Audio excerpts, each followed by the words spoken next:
اچھا، پچھلی گفتگو میں ہم نے یہ سوال چھوڑا تھا کہ ہیلا کیا ہے. تو ہیلے جو ہیں وہ دو طرح کے ہوتے ہیں، جائز ہیلے بھی ہوتے ہیں اور ناجائز ہیلے بھی ہوتے ہیں.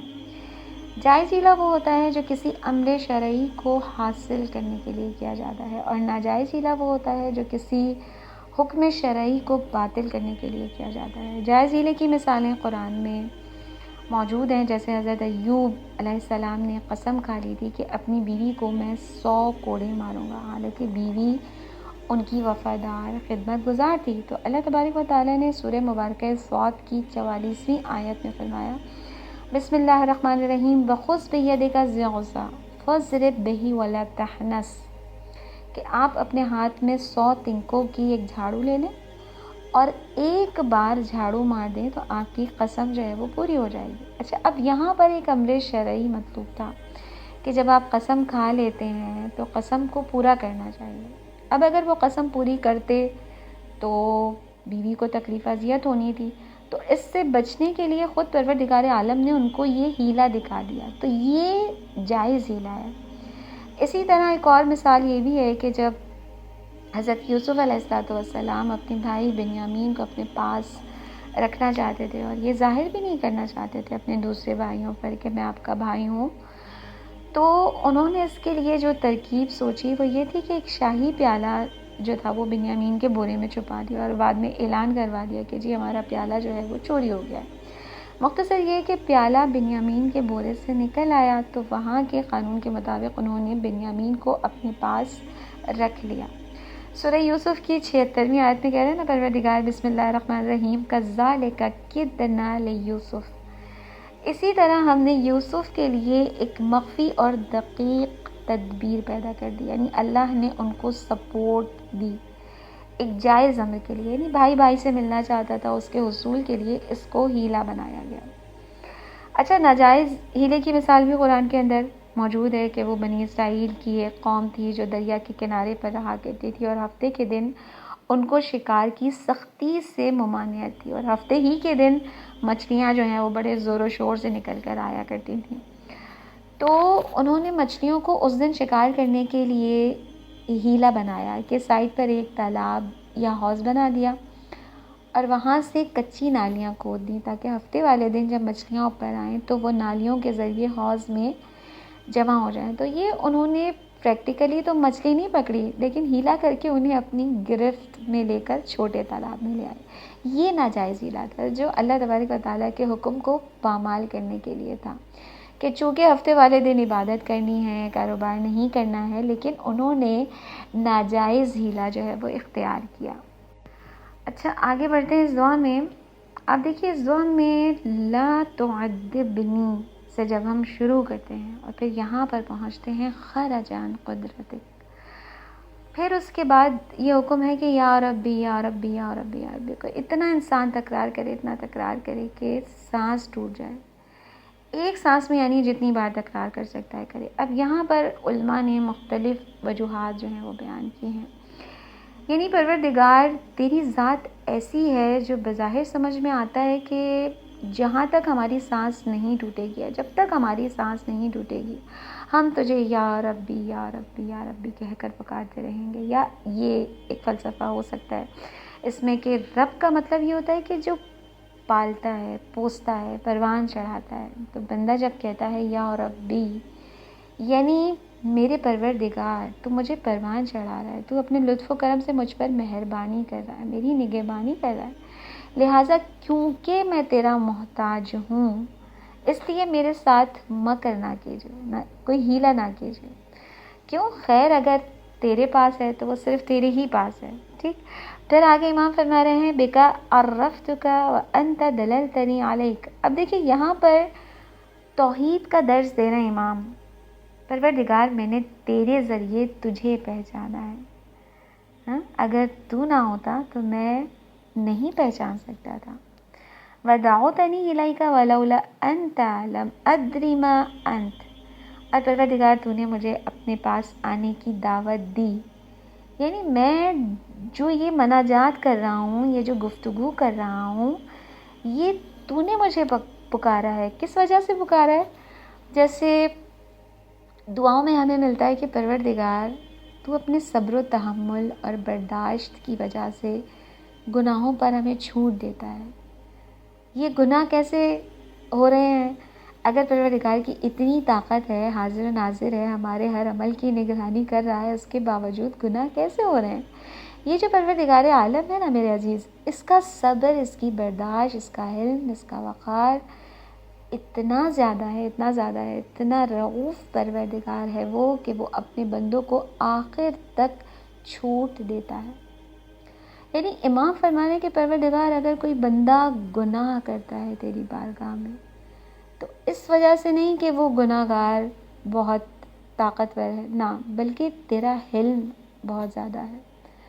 اور اگر کوئی تیری اطاعت کرتا ہے تو اس لیے نہیں کہ وہ بہت ہی کوئی تیرا فرما بردار اطاعت گزار بندہ ہے، نہ، بلکہ پروردگار یہ تیرا فضل و کرم ہے جس کی وجہ سے تیری اطاعت کی جاتی ہے. تو توفیق دیتا ہے. دعوتنی الیک، پروردگار تو نے مجھے بلایا ہے اپنی طرف، اور اگر تو مجھے نہ بلاتا تو میں نہیں آ سکتا تھا.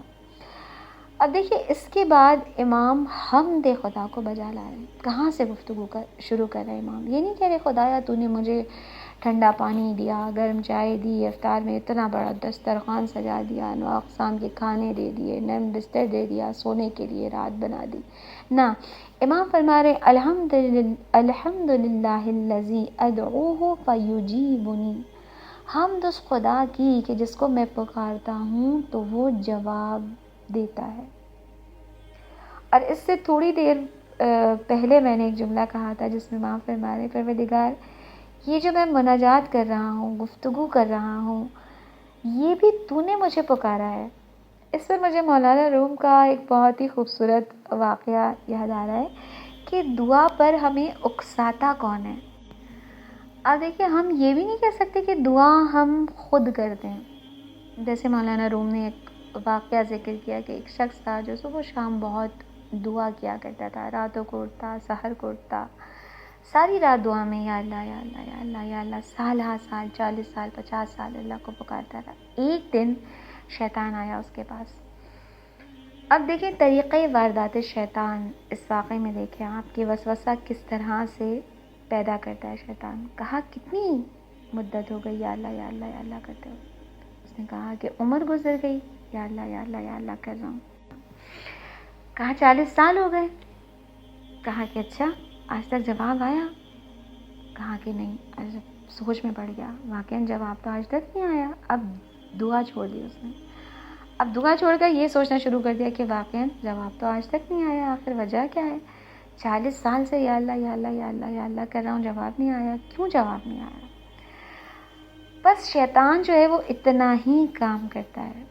اس نے نہیں کہا کہ اللہ اللہ کرنا چھوڑ دو، صرف ایک سوال اس کے ذہن میں پیدا کر دیا کہ 40 سال سے جو یا اللہ یا اللہ یا اللہ کر رہے ہو، جواب آیا کہ نہیں؟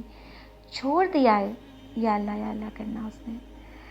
ایک دن خواب میں مولانا روم کے بقول حضرت خضر کو اس نے خواب میں دیکھا، اور خواب میں پوچھا حضرت خضر نے کہ اب کیوں یا اللہ نہیں کرتے ہو؟ کیوں اٹھ کر دعا نہیں کرتے ہو؟ گڑ گڑاتے نہیں ہو بارگاہ پروردگار میں؟ کیوں گریہ نہیں کرتے، روتے نہیں ہو، بارگاہ خدا میں مناجات نہیں کرتے ہو؟ اس نے کہا کیا فائدہ، اتنی مدت میں نے یا اللہ کہا، آج تک جواب نہیں آیا. یعنی آج تک ایک دفعہ نمونے کے طور پر بھی یہ نہیں کہا کہ ہاں میرے بندے میں سن رہا ہوں تیری بات، ایک دفعہ بھی جواب نہیں آیا. عزیزان یہ شیطانی کام ہے. روٹ کر بیٹھ گیا. اب یہاں مولانا روم نے بہت خوبصورت انداز سے اس کو بیان کیا کہ اس شخص کو جو یا اللہ کرتا تھا، حضرت خضر نے کہا کہ تجھے جواب نہیں آیا، تو کتنا نادان ہے. تو 40 سال تک دعا کرتا رہا، نہ تو دعا شناس ہے نہ جواب شناس ہے. نادان، تیری دعا سے پہلے جواب آ گیا تھا. یعنی اس سے پہلے کہ تو یا اللہ کرتا، اس سے پہلے خدا نے تجھے جواب دے دیا. سمجھنے کی کوشش کیجیے. یعنی یہ جو ہم خدا کو پکار رہے ہوتے ہیں نا، تو یوں نہیں ہے کہ پہل ہم کرتے ہیں بعد میں خدا جواب دیتا ہے، نہ، بلکہ اس یا اللہ کہنے میں بھی پہل خدا کی طرف سے ہوتی ہے میرے عزیز. پہل ادھر سے ہوتی ہے، دعوت ادھر سے آتی ہے کہ کہو یا اللہ، پھر ہماری زبان سے نکلتا ہے یا اللہ. کس طرح؟ کہا کہ یہ سوز جو تیرے دل میں پیدا ہوا ہے، یہ آہ جو تیرے دل میں اٹھتی ہے، یہ انکسار جو تیرے دل میں پیدا ہوا ہے، یہ سب در حقیقت کمند لطف خدا ہے۔ کمند کہتے ہیں جال کو، کمند پھینکنا یعنی جال پھینکنا۔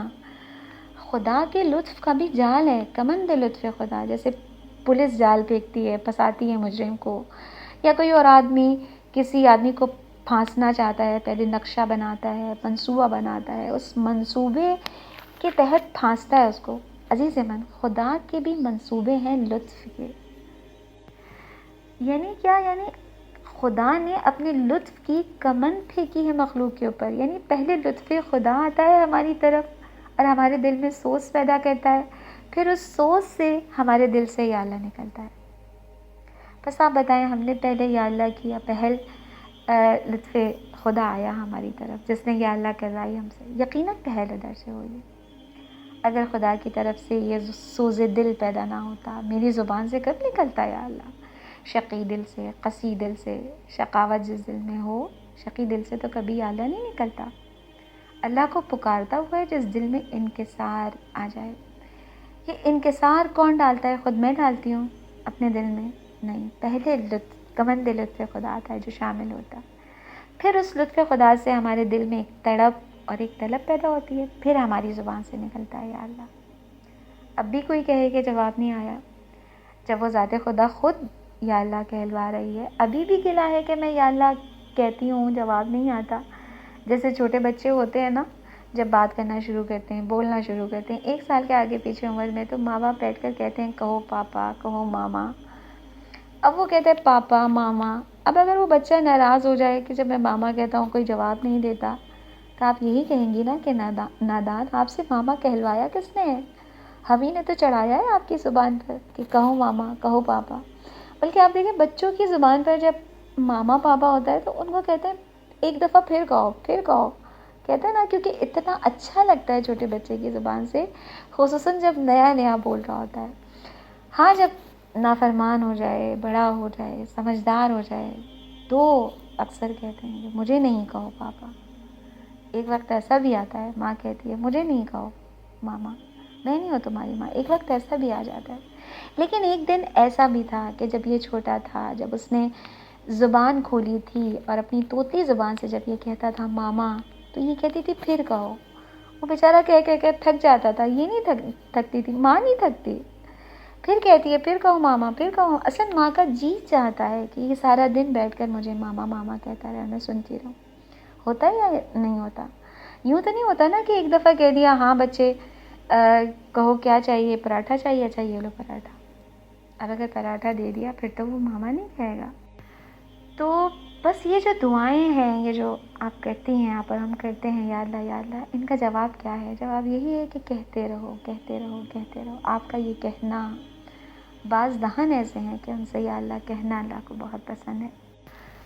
اچھا، گفتگو کو آج ہم یہیں تمام کرتے ہیں اس دعا کے ساتھ کہ خداوند متعال رمضان کے اس دوسرے عشرے کی برکت سے ہمارے معنوی رزق میں بھی خیر و برکت عطا فرمائے۔ جیسا کہ میں نے بتایا تھا کہ یہ دعا بہت طویل ہے اور اس میں بہت ہی عمیق و کثیر مطالب پوشیدہ ہیں، اس لیے چیدہ نکات آپ کے اذہان کے تفکر کے لیے بیان کروں گی انشاءاللہ۔ خداوند متعال کی توفیقات شامل حال رہیں انشاءاللہ۔ آخر دعوانا الحمدللہ رب العالمین، والسلام علیکم ورحمۃ اللہ وبرکاتہ۔